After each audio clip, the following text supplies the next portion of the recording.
الحمدللہ رب العالمین والصلاۃ والسلام علی رسولہ کریم وعلی آلہ وصحبہ اجمعین، اما بعد۔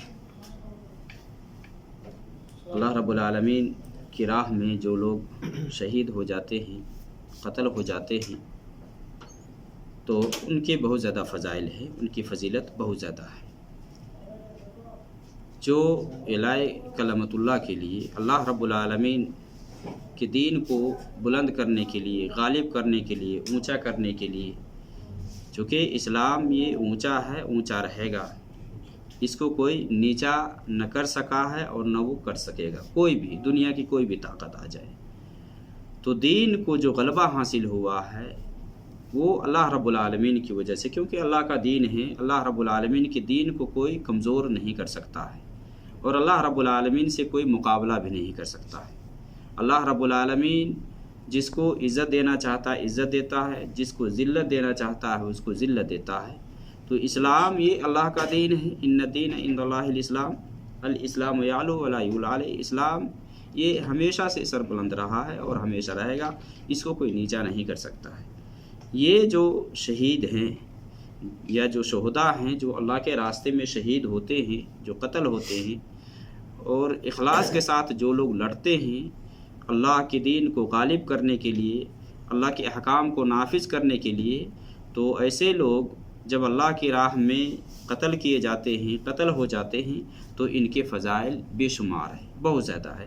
چند ایک کو آج ہم جانیں گے کہ اللہ کی راہ میں جو لوگ شہید ہو جاتے ہیں ان کی فضیلت کتنی ہے۔ قرآن کریم کی جو یہ آیت ہے آل عمران کے اندر، اس میں اللہ رب العالمین وہی بیان فرمایا ہے، وَلَا تَحْسَبَنَّ الَّذِينَ قُتِلُوا فِي سَبِيلِ اللَّهِ أَمْوَاتًا، کہ جو لوگ اللہ کی راہ میں شہید ہو گئے ہیں یا قتل کر دیے گئے ہیں انہیں مردہ مت کہو، مردہ مت جانو۔ لا تحسبن الذین قتلوا فی سبیل اللہ، اللہ کی راہ میں، اللہ کے راستے میں جو مر گئے ہیں اس کو مردہ مت کہو، بل احیاء عند ربہم یرزقون۔ اللہ رب العالمین نے فرمایا بلکہ یہ زندہ ہیں، اپنے رب کے پاس سے رزق بھی دیے جاتے ہیں، روزی دیے جاتے ہیں، یہ اللہ رب العالمین کے پاس زندہ ہے۔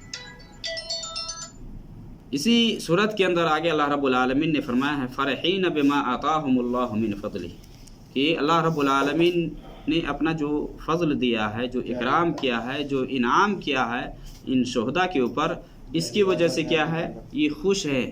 فرحین بما آتاہم اللہ من فضلہ ویستبشرون، اور یہ خوش ہوتے ہیں کن سے؟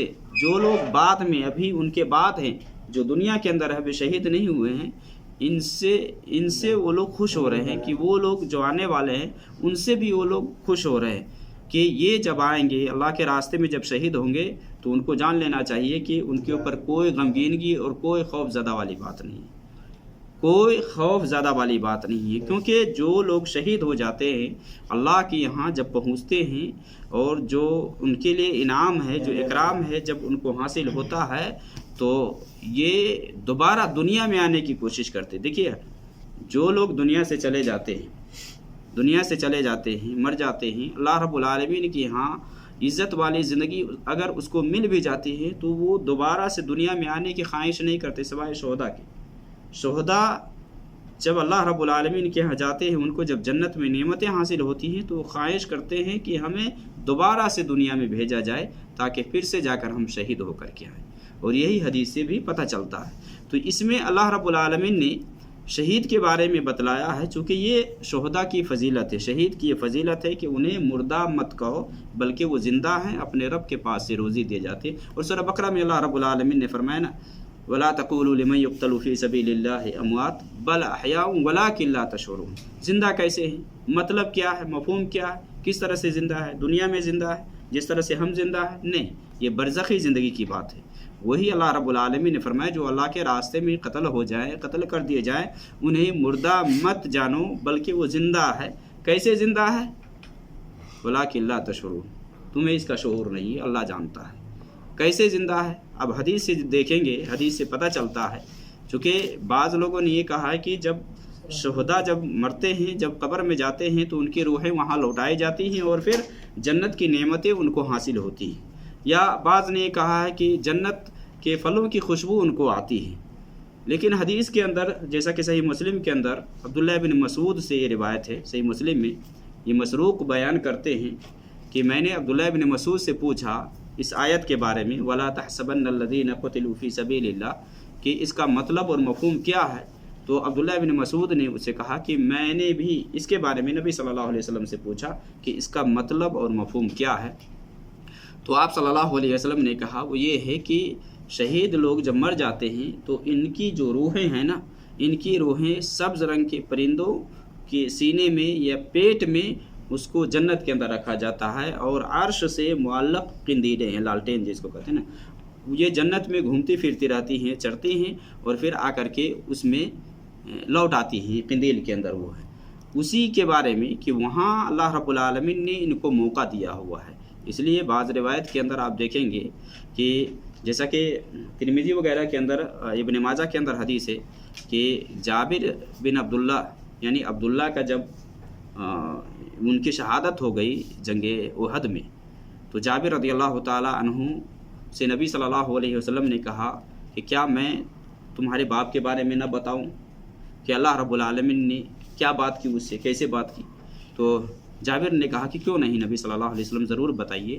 تو آپ صلی اللہ علیہ وسلم نے کہا کہ جتنے بھی لوگ جن سے اللہ رب العالمین بات کرتا ہے نا، وہ پردے کے پیچھے سے بات کرتا ہے، لیکن تمہارے باپ سے، تمہارے باپ کی جب شہادت ہوئی، تمہارے باپ جب شہید ہوئے تو اسے زندہ کر کے ڈائریکٹ اللہ رب العالمین نے اس سے بات کی، ڈائریکٹ اس سے بات کی اور اس سے پوچھا کہ تمہیں کیا چاہیے، تمہیں کیا چاہیے، تم کیا چاہتے ہو.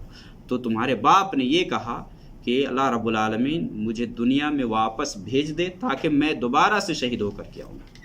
تو اللہ رب العالمین نے کہا کہ نہیں، یہ تو میں پہلے فیصلہ کر چکا ہوں کہ کوئی آنے کے بعد دوبارہ دنیا کے اندر لوٹایا نہیں جاتا. تو اس نے کہا کہ اللہ رب العالمین پھر میری بات لوگوں تک پہنچا دے، لوگوں تک پہنچا دے کہ میں یہاں زندہ ہوں اور میں یہاں کھا رہا ہوں. اسی مناسبت سے یہ آیت نازل ہوئی وَلَا تَحْسَبَنَّ الَّذِينَ قُتِلُوا فِي سَبِيلِ اللَّهِ امواتا کہ جو اللہ کے راستے میں شہید ہو جاتے انہیں مردہ مت کہو، بلکہ وہ زندہ ہیں، اپنے رب کی یہاں سے روزی دیے جاتے ہیں.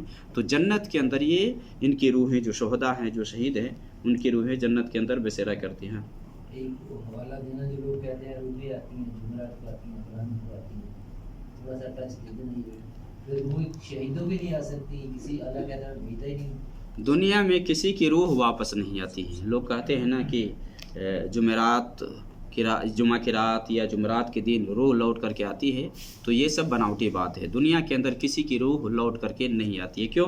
اللہ رب العالمین نے قرآن کریم کے اندر بیان فرما دیا ہے کہ حتی اذا جاء احدهم الموت قال رب ارجعون لعلی اعمل صالحا فیما ترکت کلا انہا کلمۃ هو قائلها ومن ورائہم برزخ الی یوم یبعثون. کہ جب انسان کی موت آتی ہے تو موت آتی ہے، اب جو لوگ نیکی نہیں کیے تھے، اعمال صالحہ نہیں کیے تھے، تو وہاں کیا کہتے کہ اللہ رب العالمین مجھے دنیا میں واپس کر دے، دوبارہ سے لوٹا دے. تو اللہ رب العالمین چونکہ قرآن میں پہلے اتار چکا ہے، وہاں جواب دے کلا، ایسا ہرگز نہیں ہو سکتا. انہا کلمۃ هو قائلها، یہ تو ایسی بات ہے کہ ہر کوئی کہتا ہے. مان لے کوئی آدمی نیکی نہیں کرتا ہے، آپ ان سے کہیں کہ آپ نیکی کریں، یا مان لے کہ نماز نہیں پڑھتا، ان سے کہیں کہ نماز پڑھے. یہ آج ناپاک ہے، کپڑا صاف نہیں ہے، آج غسل نہیں کیے ہیں، کل سے پڑھ لیں گے، کل سے کریں گے، ہے نا. یعنی اسی طرح سے آپ دیکھیے جب کل آئے آپ ان سے جا کر کے کہیں وہ آج سے نہیں، کل سے کر لیں گے. انہا کلمۃ هو قائلها، یہ تو بار بار یعنی آپ ان کے پاس جائیے یہی بات کہے گا. آج یہ مصروفیت ہو گئی، وہ اس میں مشغول ہو گئے، اس میں مشغول ہو گئے. اللہ نے کیا فرمایا وَمِن وَرَائِهِمْ بَرْزَخٌ إِلَىٰ يَوْمِ يُبْعَثُونَ. اس کے بعد برزخی زندگی ہے، کب تک؟ قیامت تک، قیامت قائم ہونے تک. تو یہ قبر کی زندگی، اس کو برزخی زندگی کہا جاتا ہے. اور جو اس دنیا سے وفات پا چکے ہیں، مر گئے ہیں، جو مر جاتے ہیں، ان کی روح دنیا کے اندر نہیں آتی ہے، دنیا کے اندر نہیں آتی ہے. یہ اور بات ہے حدیث کے اندر کہ اس کی روح قبر کے اندر لوٹائی جاتی ہے، سوالات ہوتے ہیں، جوابات ہوتے ہیں. تو غیبی یہ برزخی زندگی کی بات ہے، دنیا کی زندگی کی بات نہیں. دنیا کی زندگی میں کسی کی روح لوٹائی نہیں جاتی ہے، سمجھ رہے ہیں. اگر نیک ہے تو اس کے نام اعمال یا اس کی روح کو علین میں رکھا جاتا ہے، اگر بد ہے تو اس کی روح یا اس کے نام اعمال کو کہاں لکھا جاتا ہے؟ سجین میں لکھا جاتا ہے. وما ادراک ما علیون کتاب مرقوم. اسی طرح سے سجین کا ذکر آیا ہے. نیک اور بد کہ جو اعمال نامے ہیں کہاں رکھے جاتے ہیں یہ ہے، تو دنیا کے اندر کسی کی روح واپس نہیں آتی، یہ جان لینا چاہیے. کسی کی روح، جو لوگ بیان کرتے ہیں کہ فلاں آدمی ہے فلاں آدمی ہے، تو یہ شیطان ہوتا ہے. شیطان ہوتا ہے. شیطان کسی کی بھی شکل اختیار کر سکتا ہے، کسی کی آواز میں بول سکتا ہے. جیسا کہ نبی صلی اللہ علیہ وسلم کی حدیث ہے، آپ صلی اللہ علیہ وسلم نے فرمایا کہ شیطان میری شکل کوئی اختیار نہیں کر سکتا، لیکن دعویٰ کر سکتا ہے، دعویٰ کر سکتا ہے. اب جو لوگ نبی صلی اللہ علیہ وسلم کے حلیہ کو نہیں جانتے، آپ صلی اللہ علیہ وسلم کے شکل کو نہیں جانتے، تو کیسے پہچانے گا کہ نبی صلی اللہ علیہ وسلم ہے یا نہیں ہے؟ ہاں، نبی صلی اللہ علیہ وسلم کو اگر کوئی خواب میں دیکھے تو گویا کہ نبی ہیں وہ. لیکن یہاں جاننے کی بات ہے کہ شیطان نبی کی شکل میں نہیں آ سکتا ہے، لیکن دعویٰ کر سکتا ہے کہ میں نبی ہوں، دعویٰ کر سکتا ہے. اب کوئی آدمی خواب میں دیکھی کہ نبی سے ملاقات ہوئی، لیکن نبی کی تو داڑھی نہیں ہے، یا نبی صلی اللہ علیہ وسلم بہت زیادہ گورے تھے، اس طرح کی، یعنی آپ صلی اللہ علیہ وسلم کی جو صفت ہے نا، اس صفت سے ہٹ کر کے وہ دیکھے، تو گویا کہ یہ نبی صلی اللہ علیہ وسلم نہیں ہے. اس لیے نبی کی جو شکل ہے، نبی کا جو چہرہ ہے مان لے، یا نبی صلی اللہ علیہ وسلم کا جو حلیہ بتایا گیا وہ دیکھے، تو واقعی میں نبی صلی اللہ علیہ وسلم کو اس نے دیکھا ہے. تو دنیا کے اندر کسی کی روح واپس نہیں آتی ہے، یہ جان لینا چاہیے. کیونکہ جنت کے اندر جب شہداء سے، جیسا کہ صحیح مسلم کی وہی روایت ہے جس میں عبداللہ بن مسعود رضی اللہ تعالیٰ عنہ وہ جو بیان کرتے ہیں کہ اللہ رب العالمین پوچھتا ہے، شہیدوں کی روحوں سے پوچھتا ہے کہ تمہیں کیا چاہیے. تو وہاں روحیں کہتی ہیں کہ اللہ رب العالمین ہمیں کیا چاہیے، ہمیں تو ساری چیزیں میسر ہے، سارا کچھ مل رہا ہے، تو ہمیں کیا چاہیے. تو تیسری مرتبہ اللہ رب العالمین پوچھتا ہے. جب روحیں یہ سمجھتے کہ اب اللہ رب العالمین چھوڑنے والا نہیں، پوچھتا جائے گا، تو روحیں وہاں کہتی ہے کہ اللہ رب العالمین دنیا میں ہمیں دوبارہ واپس کر دے، دوبارہ لوٹا دے تاکہ شہید ہو کر کے آؤں. گویا کہ شہید کی خواہش جنت کے اندر ہوتی ہے کہ دنیا کے اندر واپس آئے، لیکن اللہ رب العالمین یہ لکھ رکھا ہے کہ دنیا کے اندر کسی کی روح لوٹائی نہیں جاتی، واپس نہیں آتی ہے دوبارہ سے، کیونکہ یہ اگلی زندگی ہے. اور زندگی کے حوالے سے آپ دیکھیں گے تو ایک تو ہے کہ ماں کے پیٹ میں آدمی ہوتا ہے، دنیا میں آتا ہے، دنیا سے پھر برزخ کی زندگی میں جاتا ہے، اور برزخ سے جنت کی زندگی میں. اور شہداء کے بارے میں یہ بھی ہے کہ شہداء کی صفت کے بارے میں یا اس کے فضیلت کے بارے میں کہ یہ کہاں ہے کہ یہ جب شہید ہوتے ہیں تو ان کی روح ڈائریکٹ جنت میں جاتی ہے، ڈائریکٹ جنت میں جاتی ہے. یہ فضیلت ہے شہید کی. اور ترمذی وغیرہ کے اندر جیسا کہ وہ حدیث ہے جس میں نبی صلی اللہ علیہ وسلم نے فرمایا کہ شہید کے لیے 6 صفتیں ہیں، یا مان لے 6 خصلتیں ہیں شہداء کے لیے، یا 6 خاصیت ہیں ان کو، 6 خصلتیں انہیں حاصل ہے. کہ پہلی مرتبہ جیسے ہی شہید ہوتا ہے، پہلا قطرہ گرتا ہے تو اللہ رب العالمین اسے معاف کر دیتا ہے. پہلا قطرہ جیسے ہی گرتا ہے نا، اس کو معاف کر دیتا ہے. اسی طرح سے کہ اللہ رب العالمین اس کو جنت میں اس کا ٹھکانہ بتا دیتا ہے، جنت میں تمہارا یہ مقام ہے، یہ جگہ ہے، تم یہاں ٹھہرو گے، یہ دکھا دیتا ہے. اسی طرح سے قبر کے عذاب سے بھی معمون اور محفوظ کر دیا جاتا ہے وہ قبر میں. اب قبر کے اندر تو عذاب ہوتا ہے نا، اگر بدکار ہے، بد ہے، تو اس میں سزا کے بارے میں آیا ہے نا کہ عذاب ہوتا ہے قبر کے اندر. لیکن یہ شہید کو قبر کے عذاب سے محفوظ کر دیا جاتا ہے. قیامت کے دن جو بڑی گھبراہٹ ہے، اس دن سے اس کو محفوظ کر دیا جاتا ہے. اچھا، سر پہ ایک ایسا تاج پہنایا جاتا ہے جس تاج کا موتی جو ہے دنیا کے اندر، ایک موتی دنیا کے اندر جو کچھ ہے اسے بہتر ہے. اور اسی طرح سے وہ اپنے اقربا میں سے، اپنے قریبی میں سے 70 لوگوں کے حق میں وہ شفاعت کرے گا. شفاعت اس کی قبول کی جائے گی، اسے موقع دیا جائے گا. یہ شہید کی فضیلت ہے. اور حور عین سے ان کا نکاح کیا جائے گا. اور دوسری ایک روایت کے اندر ہے جس میں کہ 72 حور عین سے ان کا نکاح ہوگا، ان کی شادی کرائی جائے گا.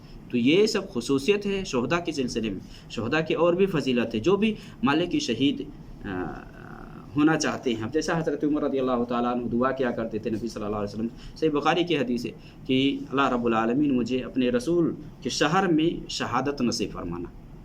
اور اللہ رب العالمین نے شہادت دی ان کو.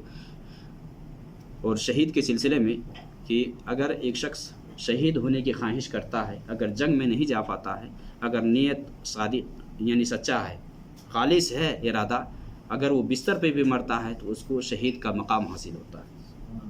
شہید کا مقام اس کو حاصل ہوتا ہے اگر نیت ہے تب. تو جو لوگ اللہ کی راہ میں یا اللہ کے راستے میں اپنی جان کو گنواتے ہیں، لگاتے ہیں، تو ان کا مقام بہت زیادہ ہے. اب دیکھیے، جب نبی صلی اللہ علیہ وسلم جنگ احد سے جب واپس آئے مشرکین جب واپس گئے تو ان کو یہ خوف اور خطرہ لاحق ہوا کہ ہم نے ٹائم ہے نا، مشرکین جب جنگ احد سے لوٹ رہے تھے تو اس نے یہ کہا کہ یہ تو بہت ہی اہم موقع تھا کہ اس میں ہم مسلمانوں کو ہرا چکے ہیں، کیوں نہ ہم مدینہ کے اوپر جا کر کے حملہ کر لیتے، عورتوں کے اوپر حملہ کرتے، تاکہ اسلام کا یہ جو جھنڈا ہے نا یہ نیست و نابود ہو جاتا، مٹ جاتا۔ یہ موقع تھا اس کے لیے کہ مسلمان جو بھی تھے سب وہاں زخمی ہوئے تھے جنگ احد کے اندر، نبی صلی اللہ علیہ وسلم بھی زخمی ہوئے تھے۔ اب یہ لوگ راستے میں جا کر ارادہ بنائے، ادھر نبی صلی اللہ علیہ وسلم کے دل میں بھی یہ بات آئی کہ ایسا نہ ہو کہ یہ لوگ پلٹ کر کے آئیں دوبارہ اور مدینہ کے اوپر حملہ کریں۔ نبی صلی اللہ علیہ وسلم نے فوری طور پر صحابہ کو، ابھی زخمی تھے ہی، احد سے آئے تھے، نبی صلی اللہ علیہ وسلم نے تیاری کرنے کا حکم دیا کہ تیاری کرو اور آگے جا کر کے ان کا مقابلہ کرو۔ حمراء الاسد کے پاس وہاں گئے نبی صلی اللہ علیہ وسلم صحابہ کو لے کر کے، صحابہ ابھی دیکھیے اس حال میں نہیں تھے کہ وہ جا سکے، لیکن پھر بھی نبی صلی اللہ علیہ وسلم کا جب حکم آیا، یہ اگلی آیت کے اندر وہی ہے نا کہ اللہ اور اس کے رسول کے حکام کو انہوں نے قبول کیا، جیسے ہی حکم ہوا نبی صلی اللہ علیہ وسلم کے ساتھ صحابہ نکل پڑے، لیکن پھر بعد میں کفار کے دل میں آیا کہ نہیں چھوڑ دو، ابھی بعد میں دیکھیں گے، لڑیں گے۔ تو اسی موقع سے جابر رضی اللہ تعالیٰ عنہ، جن کے بارے میں حدیث میں بہت زیادہ فضیلت ہے کہ جن کے بارے میں نبی صلی اللہ علیہ وسلم جب یہ رو رہے تھے، جابر رضی اللہ تعالیٰ عنہ، ان کے والد کا مسئلہ کیا گیا تھا، یعنی ہاتھ پیر کان کاٹ دیا گیا تھا۔ تو جب نبی صلی اللہ علیہ وسلم کے پاس لائے گئے تو وہ کہتے کہ چادر ہٹا کر کے دیکھ کر کے روتے تھے۔ تو نبی صلی اللہ علیہ وسلم نے پوچھا کہ کیوں روتے ہو؟ تو وہ کہتے کہ میں رو رہا تھا، دوسرے جو ساتھی وہ منع کر رہے تھے، لیکن نبی صلی اللہ علیہ وسلم منع نہیں کر رہے تھے۔ پھر آپ صلی اللہ علیہ وسلم نے فرمایا کہ جب تک جنازہ یعنی دفن نہیں ہو جاتا یا جنازہ اٹھا نہیں لیا جاتا تب تک تمہارے باپ کو فرشتے سایہ کیے ہوئے ہیں، جب تک فرشتے سایہ ہے۔ یا صحیح بخاری کے اندر ہے کہ وہ رو رہے تھے، یا ان کی جابر رضی اللہ تعالیٰ عنہ کی بہن یا ان کے باپ کی بہن یا بیٹی آئی، وہ رو رہی تھی، تو دوسرے لوگ منع کر رہے تھے۔ نبی صلی اللہ علیہ وسلم نے کہا کہ کیوں رو رہی ہو، کس لیے رو رہی ہو؟ رو مت، یہ جنازہ جب تک اٹھا نہیں لیا جاتا تب تک فرشتے اس کو سائے کیے ہوئے ہیں۔ تو دیکھیے یہ فضیلت ہے۔ تو جابر رضی اللہ تعالیٰ عنہ نے نبی صلی اللہ علیہ وسلم سے اس موقع سے کہا تھا کہ نبی صلی اللہ علیہ وسلم جب احد کا وقت آیا تھا تو میرے والد نے مجھے کہا تھا کہ بیٹا تم مت جاؤ، میں جاؤں گا جنگ کے اندر، میں جاؤں گا، کیونکہ ہمارے ساتھ وہ کہتے ہیں کہ ہمارے ابو نے قرض بھی بہت چھوڑ کر کے گئے، اور ہماری بہنیں تھیں چھوٹی چھوٹی تھی، تو اس نے کہا کہ اس کا کون نگراں ہوگا اگر تم بھی چلے گئے تو کہا کہ تم گھر پہ رہو، میں جا رہا ہوں، اور یہ گئے تو شہید ہو گئے، جن کا مقام جسے اللہ رب العالمین ڈائریکٹ بات کیا، زندہ کر کے ڈائریکٹ بات کیا۔ یہ فضیلت عبداللہ رضی اللہ تعالیٰ عنہ کو، جابر بن عبداللہ یعنی جابر کے جو والد تھے، تو یہ جابر رضی اللہ تعالیٰ عنہ کہتے ہیں کہ اس موقع سے میرے دل میں یہ خواہش آئی کہ نبی صلی اللہ علیہ وسلم اس موقع سے میرے والد نے مجھے نہیں جانے دیا، اس مرتبہ میں جاؤں گا۔ یہ جب تیاری کرنے کی دوبارہ سے جب بات آئی تھی نا حمراء الاسد میں کے موقع سے، تو نبی صلی اللہ علیہ وسلم کے ساتھ وہ گئے تھے، باقی وہی لوگ گئے تھے جو پہلے جنگ احد میں شریک ہوئے تھے، جو لوگ شریک ہوئے تھے وہی لوگ اس طرف نکلے تھے۔ تو یہ شہداء کی فضیلت میں بہت کچھ آیا ہے، جو لوگ اللہ کے راستے میں شہید ہو جاتے ہیں، اللہ کے یہاں وہ لوگ زندہ ہیں، دنیا کے اندر زندہ نہیں ہیں، اور نہ کسی کی روح دنیا کے اندر واپس آتی ہے۔ اللہ رب العالمین کے پاس ہی روزی دیے جاتے ہیں، اللہ رب العالمین کیسے کھلاتا ہے نہیں کھلاتا اس کی صفت کو ہم نہیں جانتے ہیں، اب جنت کے اندر جنتی جائیں گے تو جنت میں کھائیں گے، تو کیا وہاں بھوک لگے گی؟ وہاں بھوک لگی، خواہش ہوگی، کھانے کی خواہش ہوگی، اللہ رب العالمین دے گا، جو چاہے گا جنتی جنت میں ساری چیزیں اس کو ملیں گی۔